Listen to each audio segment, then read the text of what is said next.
शैक्षणिक सत्र 2020-21 में मैं राजकीय महाविद्यालय लक्ष्मणगढ़ की ओर से समस्त विद्यार्थियों का ऑफलाइन स्वागत करता हूं और अभिनंदन करता हूं। नव सत्र जब आरंभ होता था तो हम बड़े उल्लास और उमंग के साथ मिलते थे। परीक्षाएं संपन्न हो जाती थी, परीक्षा परिणाम घोषित कर दिए जाते थे, लेकिन अब हम एक विषम परिस्थिति में आप लोगों का ऑफलाइन वेलकम कर रहे हैं। प्रिय विद्यार्थियों, जैसा कि आप जानते हैं कि संपूर्ण मानवता, देश, राज्य एक खास प्रकार की महामारी से जूझ रहे हैं। कोविड-19 ने हमारी रहने की स्टाइल को, हमारी अर्थव्यवस्था को, शिक्षण व्यवस्था को और तमाम व्यवस्थाओं को परिवर्तित कर दिया है। आप लोगों की आधी अधूरी परीक्षाएं हुई हैं, उनका मूल्यांकन भी हो गया है, कुछ पेपर्स बाकी हैं, लेकिन राज्य सरकार ने ये निर्णय लिया आप लोगों के हित में कि विद्यार्थियों को नेक्स्ट ईयर में प्रमोट कर दिया जाए। हमारे यहाँ केवल स्नातक कला भाग प्रथम थी and I am please to inform you that all of you have been promoted to BA part second. उम्मीद है कि आप लोगों ने सबने 15 तक फीस जमा करा दी होगी। यद्यपि कुछ विद्यार्थियों ने फीस जमा नहीं करवाई है। जिन्होंने नहीं करवाई है उनके लिए क्या व्यवस्था होगी वो आगे राज्य सरकार के दिशा निर्देशों पर डिपेंड करेगा। मैंने एक खास मकसद के लिए आज विद्यार्थियों को संबोधित किया है और ख़ास मकसद ये है कि राज्य सरकार की मंशा है कि अध्ययन अध्यापन जैसी महत्वपूर्ण जो प्रक्रिया है वो बाधित नहीं हो, क्योंकि विद्यार्थियों हम स्टडी को लंबे वक्त तक इग्नोर नहीं कर सकते। इसलिए स्कूल्स में, कॉलेजेज में, सब में ऑफलाइन टीचिंग की व्यवस्था की है। इस संदर्भ में मैं आपसे बातचीत करना चाह रहा था कि महाविद्यालय ने अपना YouTube चैनल स्थापित किया है जिसमें व्याख्यान प्रसारित किए जाएंगे, आप लोगों तक पहुंचाए जाएंगे। आप लोगों को YouTube का लिंक प्रदान कर दिया जाएगा और अगर किसी विद्यार्थी को किसी प्रकार की प्रॉब्लम है तो वह व्यक्तिगत रूप से हम नंबर देंगे, वो संपर्क स्थापित कर सकते हैं। और मैं एक चीज़ और स्पष्ट कर दूं कि महाविद्यालय का और महाविद्यालय के संकाय सदस्यों का ये पूर्णतया प्रयास रहेगा, they will try their best, कि आपको हम वो सब कुछ बता सकें जो हमें क्लासरूम में बताया जाना चाहिए। इसके लिए 2 माध्यम होंगे। आप एक तो YouTube चैनल के माध्यम से देख सकते हैं इसको, और दूसरा हम सब्जेक्ट वाइज व्हाट्सएप ग्रुप भी तैयार करेंगे।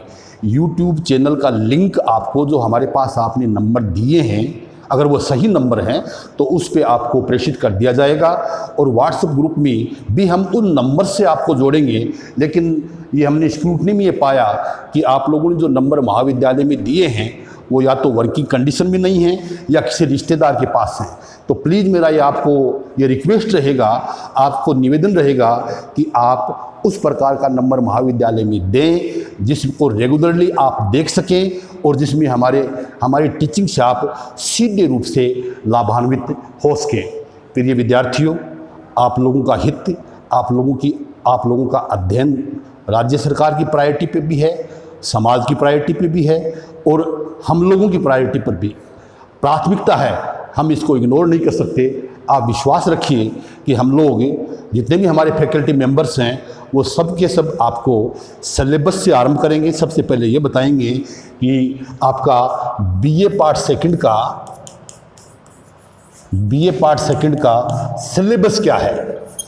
आपको डिटेल से बताएंगे कि what is the syllabus according to the university syllabus, how many units are there, कितने यूनिट हैं, और उस सिलेबस के बाद में एग्जामिनेशन स्कीम क्या है, किस प्रकार के एग्जामिनेशन स्कीम में किस प्रकार के क्वेश्चन आएंगे और किस प्रकार से उनका आंसर आपको देना है, किस रूप में लिखना है।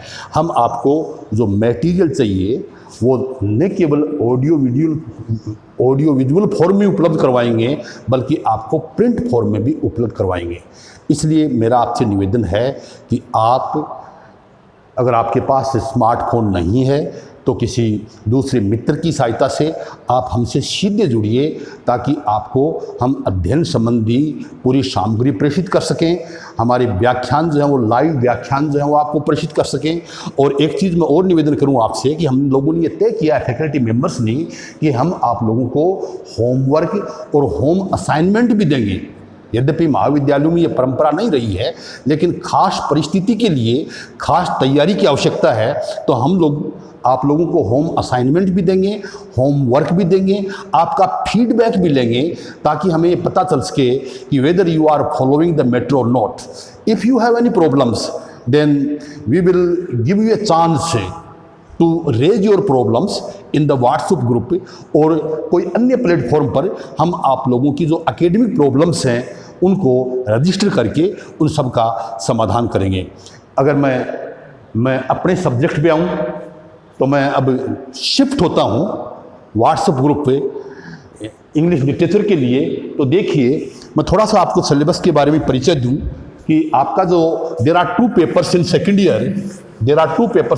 Year. The nomenclature means titles of the papers is paper first is English poetry and drama. This is paper first, and second paper is English prose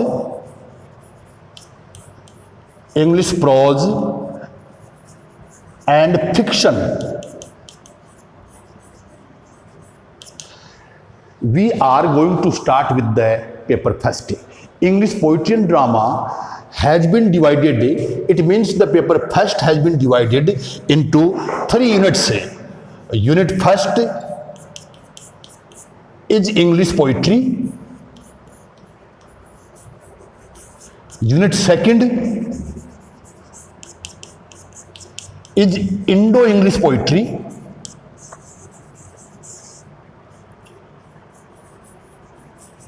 Dear students, do you remember the difference between English poetry and Indo-English poetry? As it was in first year, English poetry consists of the poems composed by the English poets, the poets of England, that is English poetry. Indo-English poetry has the poems composed by the Indian poets in the English language. So unit first is English poetry, unit second is Indo-English poetry, unit third is drama.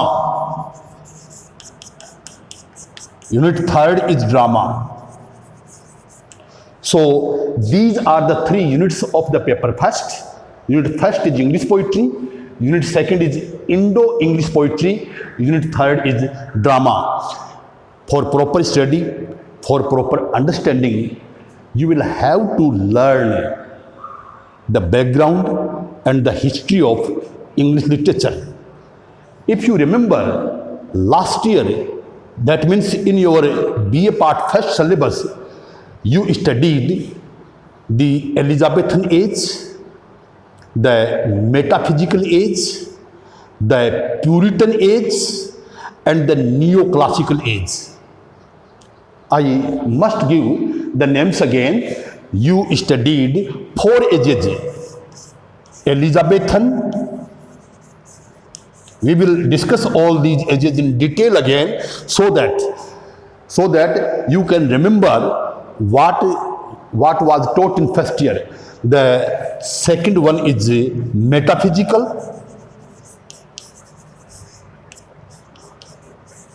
The third one is Puritan,